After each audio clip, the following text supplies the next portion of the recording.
I went with the mindset thinking that I may or may not come back. But if I come back, I would be a different Peenesh altogether. Till that, I'm not coming back. I had faced death there also in the Himalayas, not once but several times. Okay, it didn't happen naturally. I was inviting it only for the reason because I wanted to see that till what length can I go and get rid of the fear. No one ever succeeds in their first attempt when they commit suicide. No one. It's very rare. Isn't that a crack in our social fabric where we have become so judgmental that every person who talks about his sadness or thing and we start judging him? Why do we have to do that? Why it is important for parents also to get some parenting skills is that when you are into something you miss out on the small things where you don't understand the desire of your children, and not everyone is the same. None of my other siblings had such things to do. Nobody has done anything of that sort, but I think I was different from that angle. Then I understood many years later when I studied psychology and other things that this is who I am. If you ask me to do anything at a gunpoint, you will never succeed, right? That is how I am.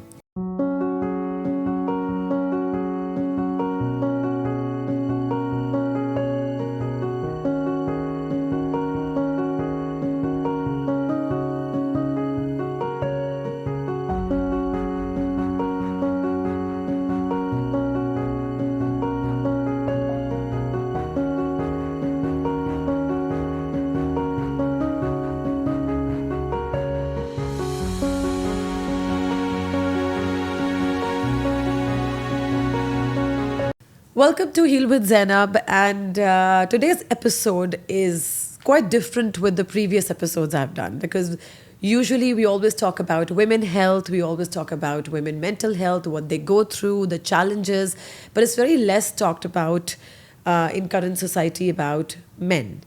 What men go through, the kind of challenges they go through, men's mental health. We have never actually understood the challenges what they go through, and I think it's very, very important for men to have that kind of space. So in today's episode I have a guest who has lived a corporate pressure, who has been into Himalayas and stayed in silent and tried to understand who he truly was. He had a very transformative journey of driving all the way from Dubai to India through Pakistan, which was also very, very interesting, and what he had to go through, what was the game changer, and how all of these experiences made him who he is today, and how it is so relatable with men these days. So do not forget to click on the bell notification and a subscribe button if you don't want to miss any of the future episodes and even in this current episode, because this is going to be very helpful for men, but other than men, those people who want to understand men deeply. And so welcome to my podcast. We have Mr. Peenesh Sanghvi. Thank you so much for joining us. Thank you, Zainab, for this podcast. Mental health has been a very crucial topic, I guess, these days crucial for topic, for both the genders. Deep connections with it. So Yes. it's a pleasure to be here on your podcast talking about I it. always say that we women have very different dynamics when it comes to friendship as compared to men. There's a lot of pressure on a man to provide and to take care of the entire family. Sometimes it's extended families, like they have a lot of pressure. But at the same time, they have a pressure to look very strong, to feel very strong. And how do you see that? First of all, have you been into that pressure? What is there for a man?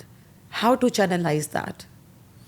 So first of all, yes, it is true that I have been in that situation where I've been under pressure, and it was not easy to deal with it alone. When it comes to communication, yes, women are much better in communicating these thoughts amongst their groups. But men, they first of all rarely find a group where they could openly talk about it. And more important is that they are too conscious about it, that it's difficult for them to show their vulnerable side of it. I mean, they are always competing or proving themselves all the time, even in circumstances where it is not required. And maybe for that reason, men have difficulty in showing their weaknesses. And why do you think is that? Is it a programming? Or is it men are born like that? Or do you think they feel that, oh, people will not take us seriously if we are so vulnerable? Because vulnerability is also sometimes get equated with weakness. Because I'm allowing myself to show my weak side, my sensitive side to you. Why do you think that they function like that? So when it comes to facing the real world, I think men are always in competition most of the time compared to women. I mean, you look at the early years, even during the time of evolution, they were competing against each other, hunting for food. If it was to win a woman, they had to compete That's true, yeah. to win a woman. Until Or wars happen or whatever happened. It's always a competition. Yeah. or wars or wars or everything. So due to that, it has been ingrained in our system that first of all, you cannot afford to lose, and secondly, if you cannot win, then you cannot show your weaker side. And I think that's why men have started behaving like this. So you feel it's not exactly programming.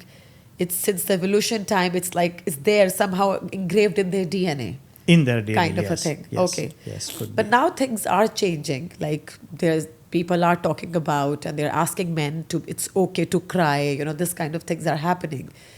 What do you think about that on that perspective? Do you think if men started showing their vulnerability, which is happening, do you feel they will become weak, or how the dynamics will change? So, if you would have seen my recent podcast on mental health, and in that I have been very vocal about that what happens when you cry.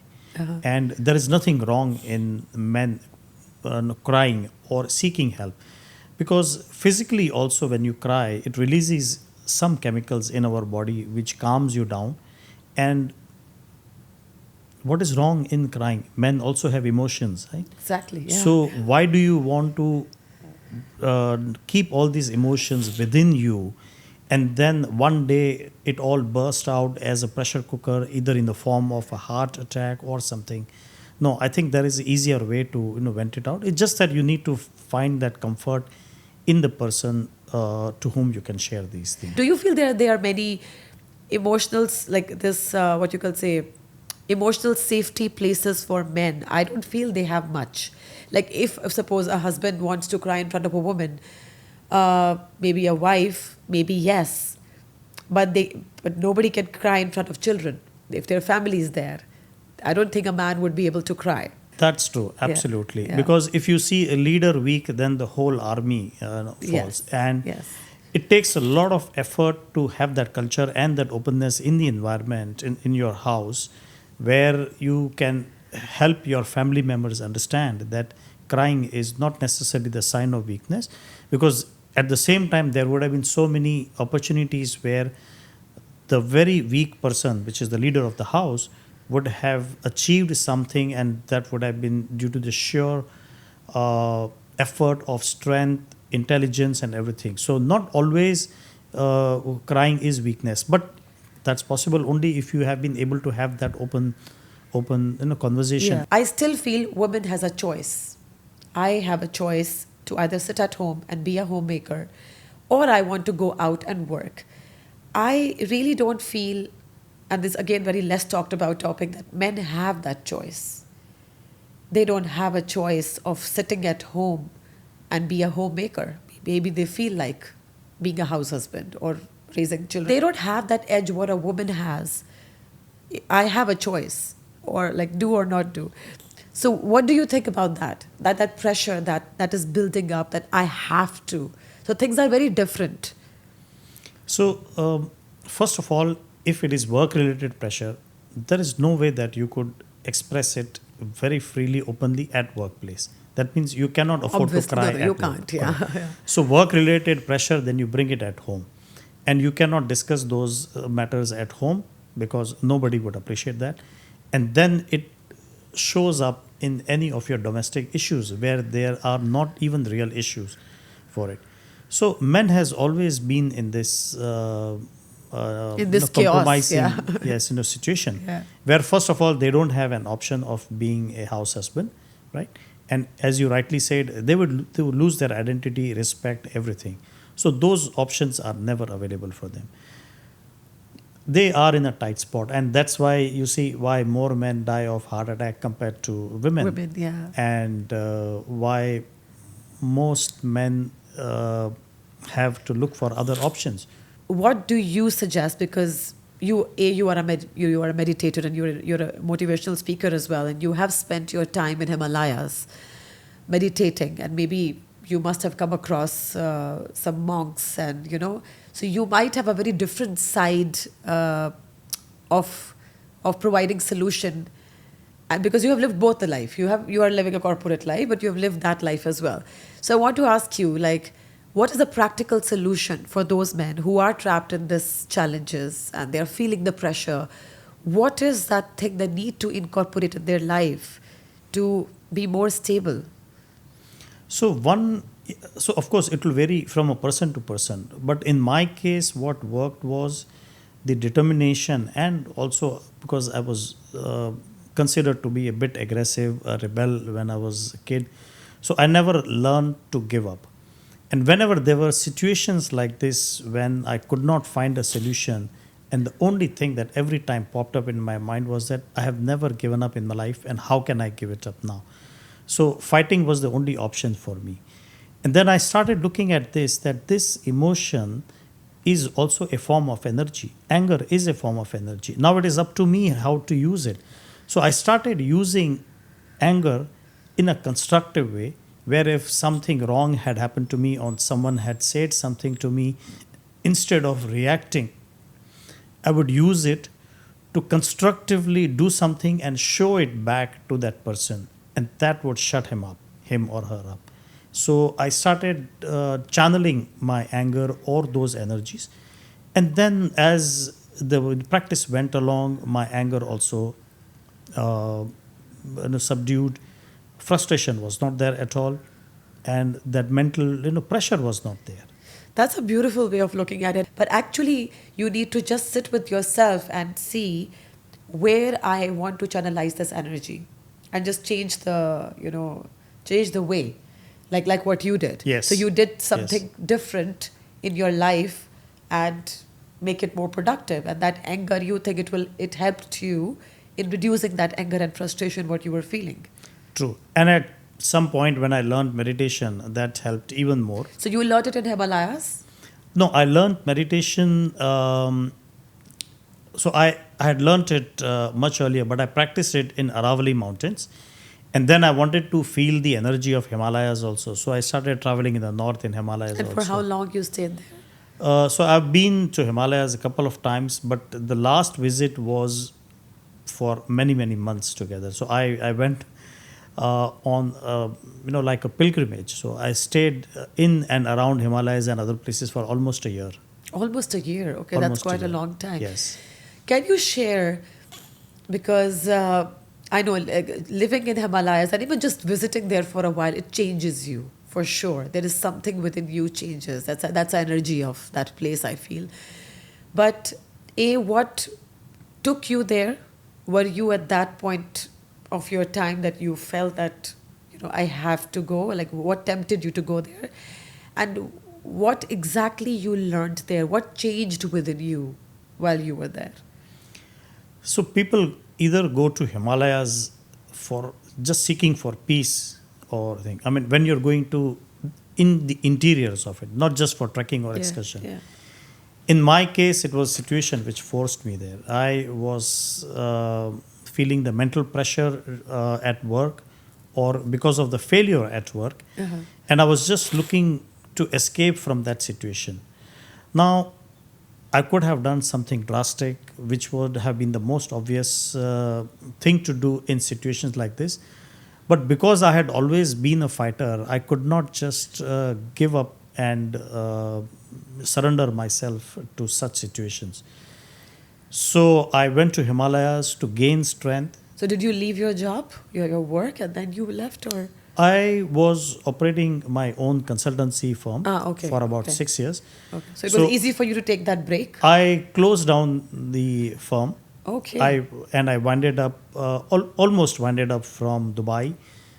Sold most of my assets because I wanted to declutter also. And That was quite a brave move. It was. Not many people can do It that. was. Yeah. So I went with the mindset thinking that I may or may not come back.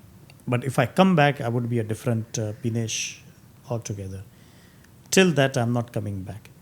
And that effort, which I thought would take 3 or 4 months, actually took 9 months. Yeah. Yes, but I came back with renewed energy. So you felt that rebirth happened. It did. It did. And I lost what is the 14 major difference you felt within yourself in before and after, if you have to say? So, fear was the main one. I had faced death there also in the Himalayas, not once but several times. Okay, it didn't happen naturally. I was inviting it only for the reason because I wanted to see that till what length can I go and get rid of the fear. I had to do that because, see, the place where I was staying, there were hardly any humans around. And other than meditation and doing my chores, all I was doing was just observing nature and reading everything, like including the shape of the leaves or how the ant moves on the ground and why this bird is behaving like this, stuff like that. You become so observant of the environment around that every small movement leads you to think something. And that's when I faced something and I said, no, the only way to get out of this is to face the fear. So this is what I learned during my this And what have you, journey. what purged out? Because I know fear is one thing which we all have somehow, right? What fear that purged out from you? Like, was it a fear of losing something, or what was that fear? So during that phase, meditation and then contemplation, and then there were times when I would get these very strange, weird thought and a thought after another thought, and then it led to another thought. And at some point, I felt as if it was like a spiritual download. And I started thinking about fear. I understood that the only fear that we are born with are actually just the two fears: the fear of darkness and loneliness, if you're left alone. We are not scared of getting burnt or falling down or getting attacked by someone as a newborn baby. These are all the fears that we accumulate when we grow up. And then the fear of losing your wealth or relationship issues or things. And if you shed off all these fears, then you're left with the original two fears that you're born with.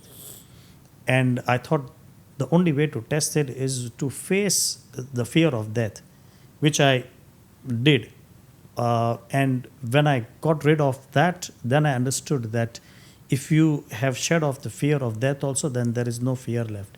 And that is the strength that I was looking for, to face the fears of the corporate world or going back to the corporate world. But how would I know I'm this till the time I am in that situation?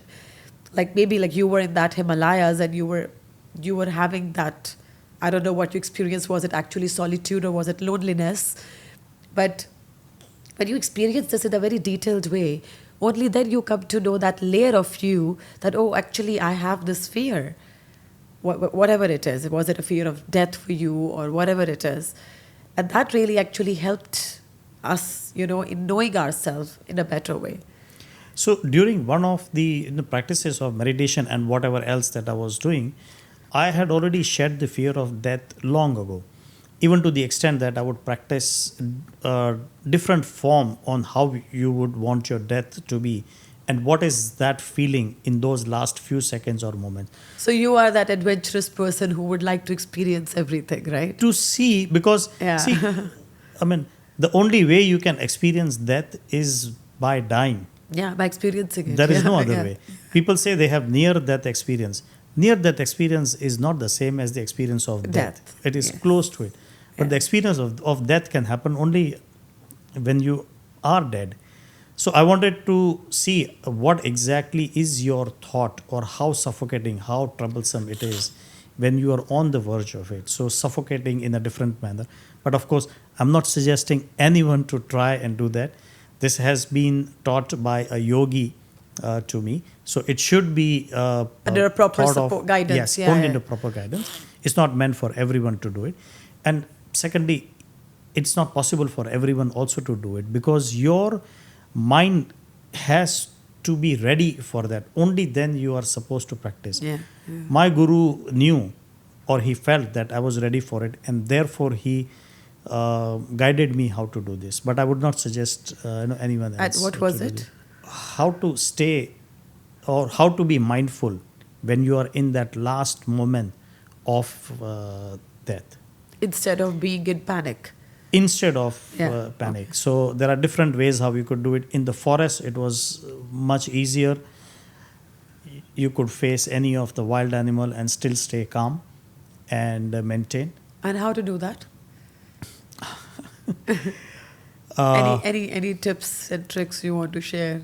One day when I was sitting with my guru, and I noticed that whenever he was there, there would always be some or the other wild animal approaching and staying at bay, watching us. And then I understood that he had that energy around him. There are ways how you can protect yourself from those animals. And when I was little suspicious, or let's say little curious about it, and I asked him what were the methods that he was doing, and he demonstrated where the animal would approach, come in close contact with him, and not harm, not him, not me also. I think. And those are some of the techniques. When you create a safe environment around yourself. If you can do this, in the forest, protect yourself from wild animals, why can you not do it in the real world as well? And what is it? And in real world, we have more wild animals, so we need more of the protection. But but how? Like, so let's say, in simple words, just creating an energy field around you, yeah, and that shield protects you. Number one. Secondly, the vibrations that because animals get attracted to vibrations. They can sense it much faster and better than us. If they can feel the vibrations from you as positive, positive vibrations, they don't want to harm you. A snake, so you are not a food for the snake, right? Why would they attack you then? Normally, animals would attack only in two situations. Either you are a food for them, or you are a danger to them. If you are not a danger to them, and if you are having those vibrations, then they can always look for food somewhere else. but that vibrations, we have to reach to that level of energy vibrations, or we can create at that moment. Suppose I'm not there vibrationally yet, but I want to protect myself from this wild animal or something. So, or shall I just visualize that, that there is some electromagnetic field around me? It all happens in the mind. What is it? That can also work. Yeah. But there is no guarantee about it, and no one wants to risk their life just to see whether it would work or not.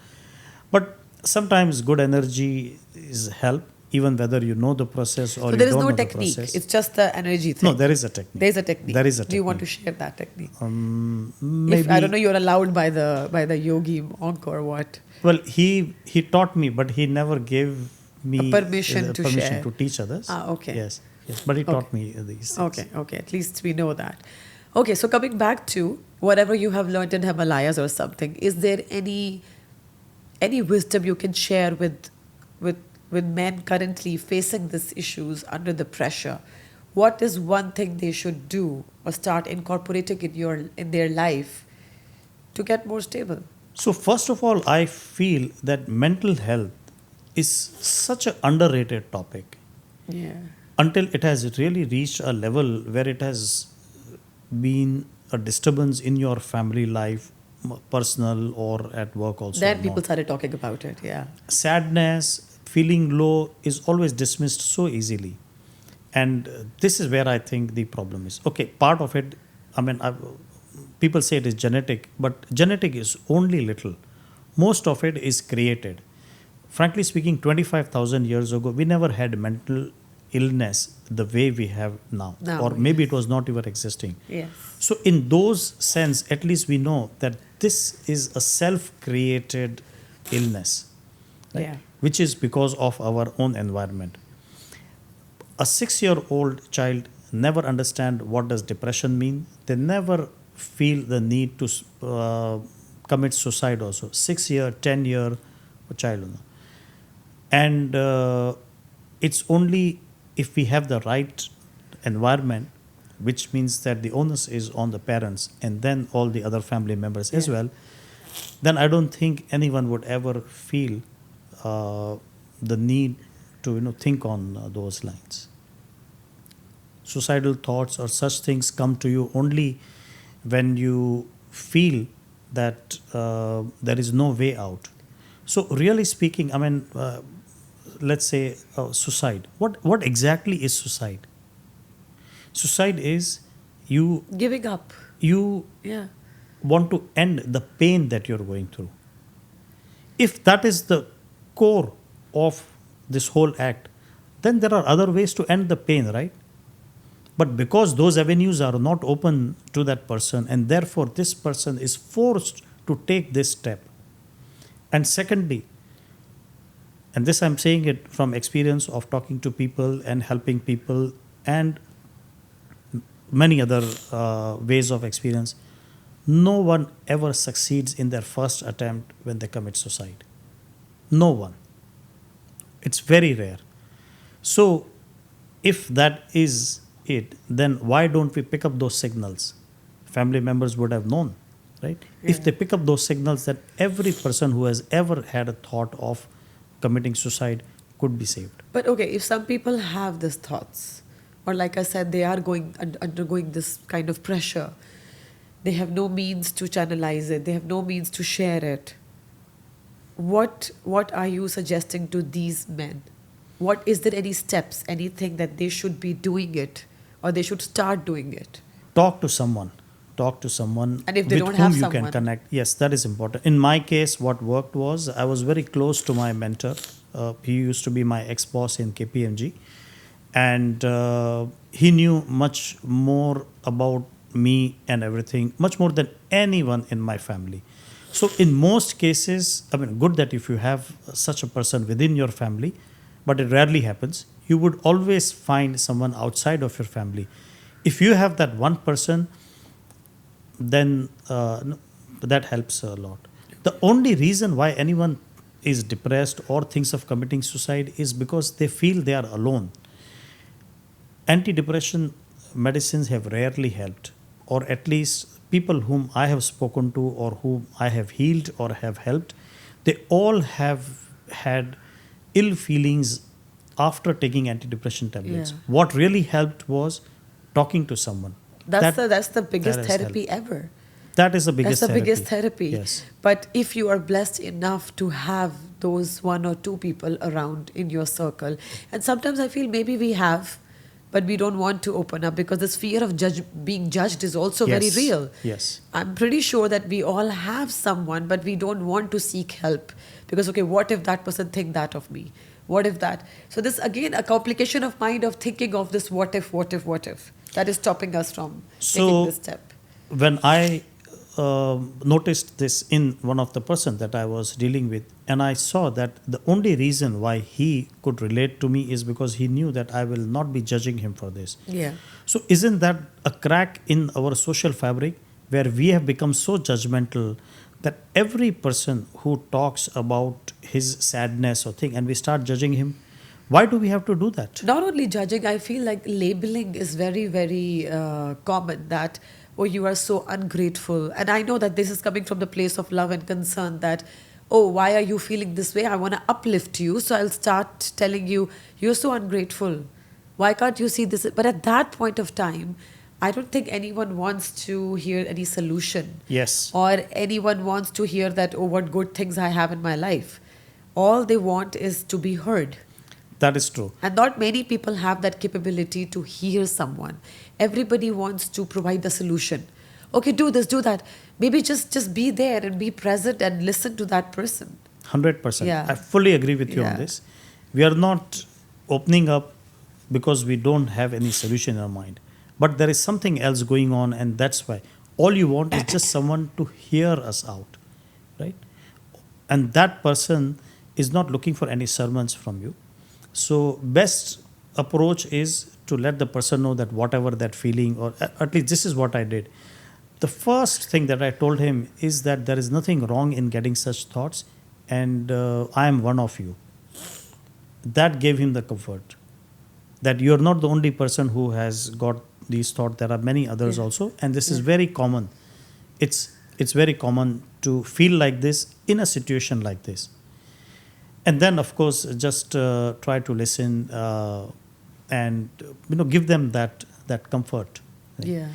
Solutions and everything comes later. But what I have seen, what works is that when the solution comes from within, that works rather than you trying to suggest it. Yeah. And also, I feel that just like we have some women's circles and stuff, men currently, I feel they also need to be less judgmental towards other men if they open up. That's true. Do you think they are? That's why I'm saying that I have seen very close best friendship, which maybe women don't even have that kind of men, like how men have the friendship, right? They're very different dynamics. Like they don't have those kind of insecurities with each other what women have. Like I can be best friends with my women friend, but I cannot tell her you're ugly. I know I can't. No, she's my best friend. But men have a very different dynamics. They have their best friend means that, oh, I call you ugly, I call you all the names. And they will laugh about each other because they don't have that relationship of insecurities, which usually women have, right? Yes. But at the same time, I feel even if you are a best friend with a man to man relationship is like they make fun of everything. Even if if a man will come and I know that they will share a problem that, I'm having so much pressure at work, he will start making fun, which is also okay. But I feel that maybe friendship dynamics also needs to be changed a little bit. Like they should be less judgmental towards each other and be there for each other in true meanings. So yes, because they are always so funny or they would make fun about other things, it's hard for them to take things seriously. Yes. When there is actual need to be serious about it. Yeah. Yes. Yeah. So that's where men have difficulty. I think what really worked. So when I was in Sydney, I saw that it was very common to have some focused groups where people meet and they talk about whatever problems that they are facing, whether it is drug addiction or alcoholism or sex or anything.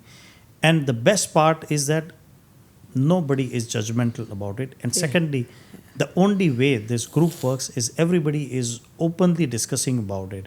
If you don't bring up the issues, then the group dies automatically. So the idea is to let them feel that you are being heard. The moment you know that you are being heard, you feel good enough as a starting point. Yeah.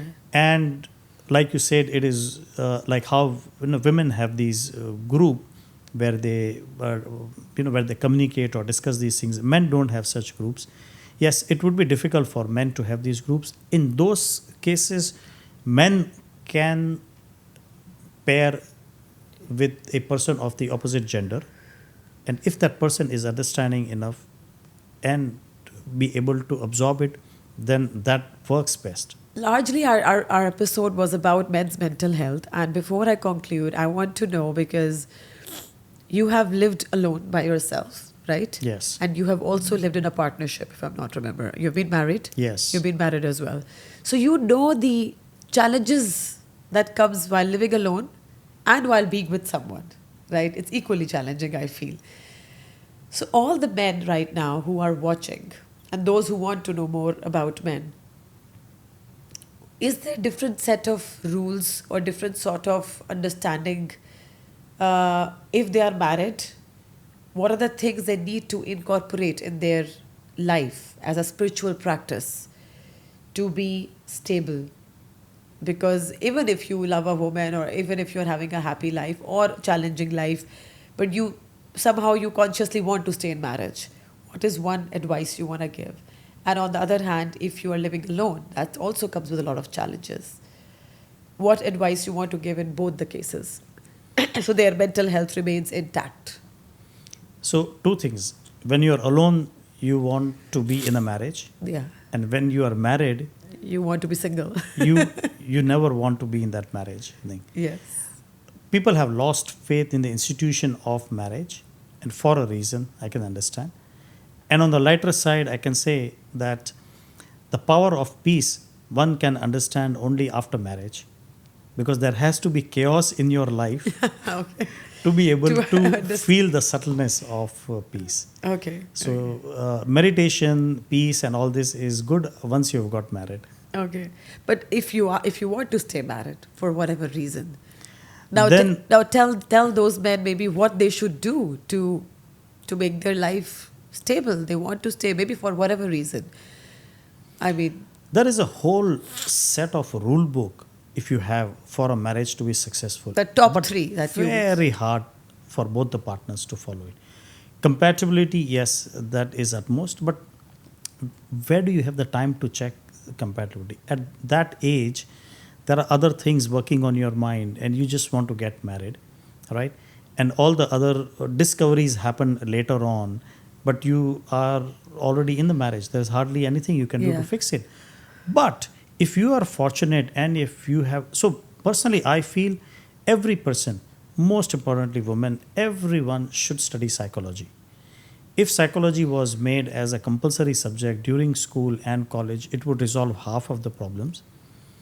And some of those skills about, But I feel, okay, psychology definitely helped you in identifying the issues. Oh, we have this issues, or labeling them that, oh, you are this, I am doing this because of this.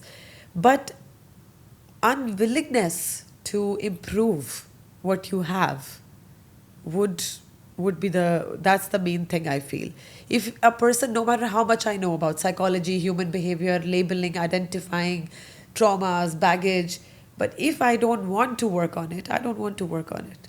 I think Yeah. willingness is number one. Yes, And it even is. if you haven't read psychology, Yes. but if you have a willingness that, I love the person, I want to stay with you, both of them, not because it cannot happen single-handedly, right? yes. Then I think that you will find a way. I have to live with you. Okay, let's figure out how can I progress myself? How can you improve? And only then, I think that's the only way maybe it would work as well.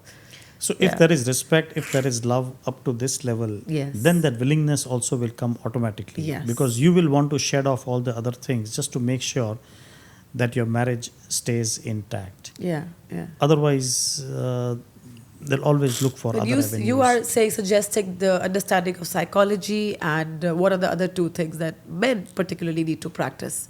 But we could have a session on Whole session on this, I can imagine. On this, yes, Yeah. yeah. Yeah. But most important is that space and the ability to understand the other person's perspective. This doesn't come easily. Yeah. No. If you are, it's not possible for everyone, but when you understand the karmic relationship, when you understand what is the reason that I am with this person, Yes. is it because of something in the past or something, then it makes so much easier that why is the person behaving like this with you, and therefore this behavior is acceptable, and you just live with it, not deal with it. Live with it. Yes. Okay. And that's Acceptance, mainly. Accept. correct. Okay. Correct. Acceptance. Because there is a role for you to play and allow that person to behave in this uncouth manner with Yeah, you. yeah. Yes. And what about those who are currently living by themselves? So I have helped a couple, very toxic relationship, very toxic, troubled marriage thing, and he had met many therapists, marriage counselors, nothing worked. The reason why it didn't work, or this is what I feel, and this is what he also shared it with me, is that they would always be limited by time. And secondly, what experience do they have other than listening to others? A person who has gone through this would understand it more. You can talk about suicide and other things, but the person who has actually dealt with it himself understands that what is the psyche of a person who has a suicidal thought, or similarly even for marriage related issues. What worked in our case was hours and hours of talking between us, and because the trust was there, so we were not judgmental, both of us, Yeah. each other, in whatever I was saying. And that brought in a lot of clarity. It reached to a point where Earlier, the same couple were fighting about their possessions and how would it be distributed. And husband and wife, they were not living in the same house in spite of being in the same city. And it reached to a point where there was so much of reconciliation that none of the partner Wants to make any effort. Yeah. Yes, yes. So earlier they were fighting to get something, and now they were arguing that no, I think you should have more. How? What else can I give to you? Stuff like that. Yeah. So this is one of the way that actually you can work out things. Yeah. Before we conclude, I mean, you're so right that we can go on and on when it comes to relationships. But I always ask this question in the ending, that what are the top 3 habits or advices that you want to give to people who want to be healthy, whether it's emotionally healthy or physically, mentally, it could be anything. That you feel that, okay, no, you are sorted. You don't need to go out and invest money or go to Himalayas or go to this and that. Not everybody can do that, right? Just by being at home with wherever you are, with minimum cost, just start doing these 3 things and you are sorted. You're good to go. Start from here. What are those 3 things? So physical health and emotional health separate, but at the same time they are both connected. If you are emotionally unhealthy, it will manifest in your physical health also.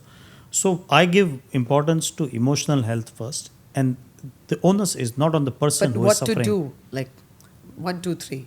Do this for your emotion. Your environment has to be perfect. Yes. Yeah. Environment. But environment, can we actually control our environment? No, it's the others who have to understand this. Okay. Yeah. So the other family members. Okay. Yeah. Mostly. So it starts from the family and then outside. And there would be so many things that would disturb you, but so you'll have to learn not to get disturbed by these things.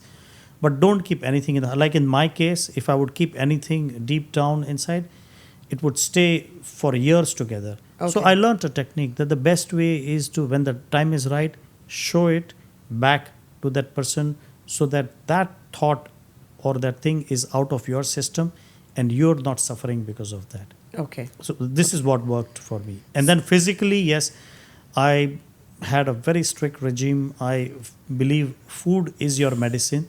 If you treat food as medicine, there will never be a need to take medications. And there are so many natural ways how to heal yourself, including any of those symptoms. So right from the simplest one like sinus, headache, to the extreme of healing yourself, heart ailment, cancer, or whatever. And for your spiritual health? Meditation. Just meditation. Meditation. So your top 3 is the environment where you are in. Be very mindful of that, right?